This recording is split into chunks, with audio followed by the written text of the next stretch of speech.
So now let's see how we can utilize the Distort tool inside of Corel Draw. So in order to work around with the Distort tool, first of all, I'm going to go around and take this particular rectangular tool right here. And let's say I'm going to fill this out with a color as well.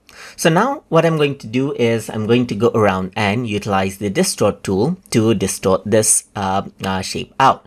So in that case, I can go around over here onto the effects section, and then I can go around onto Distort. So if I were to go around and click and drag this around over here from a spot, you can see that it gets distorted right here. I can click around from over here as well, and from different spots you can see that I can distort it out.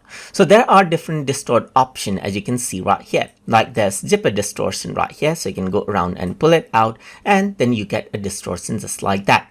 You can go for twisted distortion as well, and as you go around you can twist it out just like this as well, and so forth. So you can see that you can go ahead and utilize the different twisting option right here, and you can also go around and change around the twist level, as you can see right here, and add a new distortion, as you can see just like this as well, and clear out the distortion as well in certain levels, as you can see as you click on this right here. So this is what you can do right here, and you can go around and distort it out according to how you want by clicking and dragging these different elements right here just like this. You can go around and change around the distortion point right here just like this, and then go around over here as well, pull this out, and so forth just like that.